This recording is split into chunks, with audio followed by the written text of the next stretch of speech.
Hello, I'm Ian Patterson.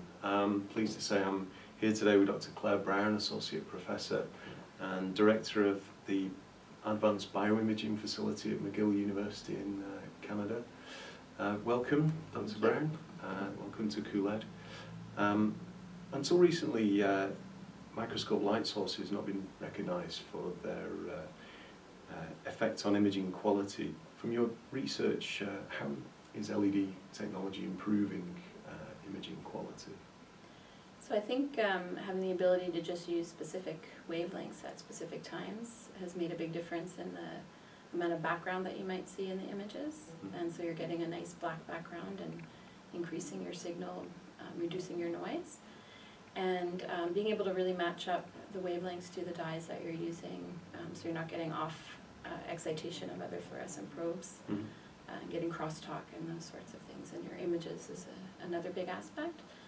And then I think the stability of the intensity allows you to be really quantitative from day to day, from experiment to experiment, month to month. So filtering the light is very important and getting the exact wavelength to the fluorophore. Mm-hmm. How have you seen that improve signal to noise? I think the major thing is to have that nice black background without doing an artificial filtering. Some of the systems will filter using offsets, electronic offsets, which can then cause degradation to your data or cause clipping of your data, whereas this is doing it from the source, so doing it at the light source rather than doing it after computationally. So less chance of an error, more chance your data is going to be very quantitative. So one of the abilities of LEDs is to switch on and off very quickly. I know one of your areas of research is live cell imaging. And how have LEDs contributed to cell viability? So most cells in their normal life cycle are not exposed to light. So other than the retina and the skin, the cells are not normally exposed to light at all. And then we put them under the microscope and we focus the light down into this tiny spot. And they really don't appreciate that. And then the fluorescence process itself can also cause secondary toxic ions to come off. So by a number of different things, so the ability to trigger the light source directly instead of using the microscope shutter, we've recently shown that that really affects the amount of photobleaching you see. The microscope shutters tend to be quite slow, and so you're getting a much longer exposure at the sample than you realize, and I think most researchers don't realize that's happening. So the ability to trigger the source directly is really important. And then the ability to just have it turning on and off in general, so that even when you're looking by eye and so on, it's really minimizing the amount of light the sample is being exposed to. And how important is the amount of light? How important is the intensity of the light that these cells are experiencing? So there's these photophysics, phototoxic effects that really are sensitive to the amount of light. And from the work we're doing now, we think there's really a threshold, and if you're above that threshold, you see the effect. But if you can get below that threshold, the effect disappears completely. And with the LED having the control of the power that precisely with the electronics, you can really minimize that damage. And we normally think of it for living samples, but if you're doing a fixed sample and you're doing really high resolution, say for 3D imaging deconvolution, you want to take images very fine with a very small spacing, you're also minimizing photobleaching. So I think it's really important for fixed samples as well. And with the improved speed, are we seeing more events in live cell imaging? Yeah, we've just started doing some experiments. We study cell migration, and there's these adhesion structures in the cell that assemble and disassemble on the seconds to minutes time scale. And our approach has always been to space out the imaging to minimize the light exposure. And recently we've been using the LEDs to get the light below that threshold I was talking about, and then we can watch almost continuously. And we're able to measure the events we've been seeing before with much more precision, and we're definitely seeing events that are happening on a faster time scale that we were missing completely. You mentioned earlier about deconvolution and image quality. How do you feel that LEDs are contributing to that?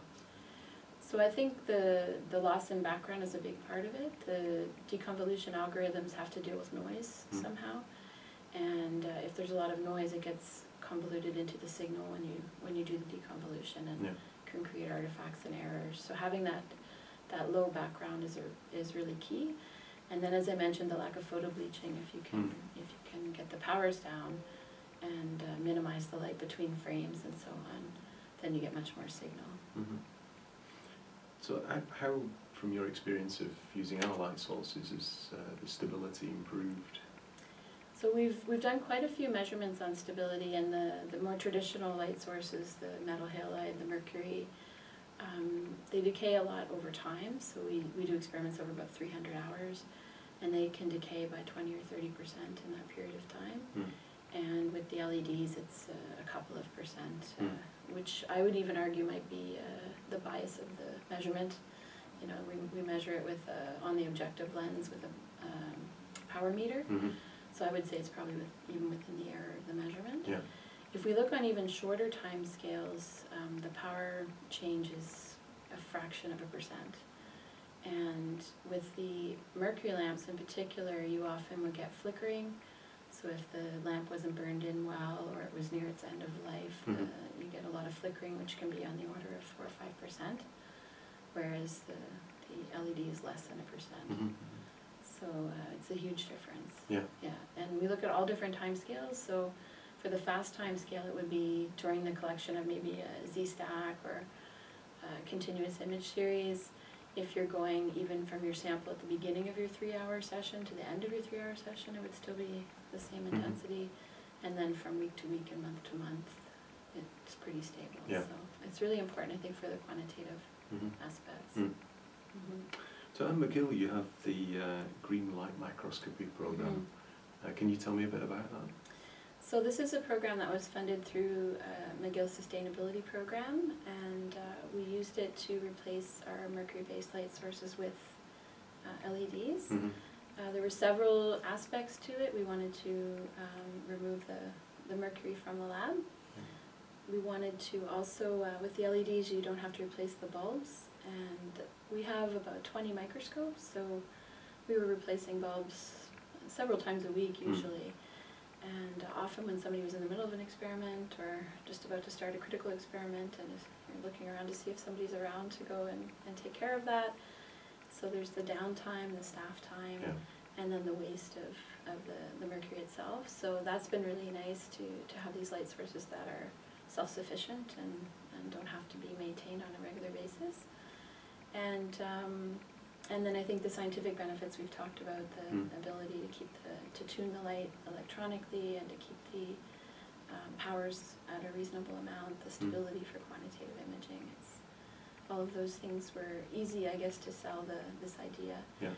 The last one is the electrical consumption. So the mercury lamps, the metal halides have to be turned on and left on. And if you turn them off, you have to wait half an hour or more to turn them on again. So most research labs, you'll leave it on all day and then just turn it on off at the end of the day. And with the LEDs, they really only have to be on while you're imaging. So this can be a very small amount of time, especially on instruments like laser scanning confocals. You're using the LED just to look at your sample and decide where to image with the laser scanning confocal. So you may only have it on for a couple of minutes within a 3 or 4 hour session, whereas before you had to have the light source on for the whole time.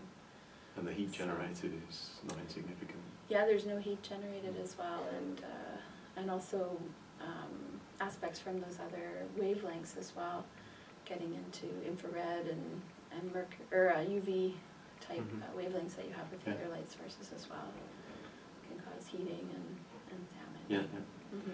And sustainability in laboratories, are we doing enough? I think we can always do more. It's definitely a topic we all have to be concerned about.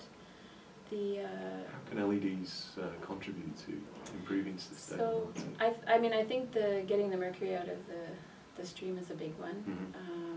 We were going through, dozens of bulbs a year, which each have several milligrams of mercury. And I think the power consumption is another big one. We're fortunate, I think it was mentioning, in Quebec we have hydropower, so it's not the worst form of electricity, but there are peak times when there's a lot of demand, and any way we can minimize that is always good. Yeah. And if we have hundreds of units in our departments, in our buildings, then the power savings can be quite significant. Brilliant. Well, Claire, thank you very much for your time today. It's been Okay. a pleasure talking to you. Wonderful talking Thank to you. you. Thank you.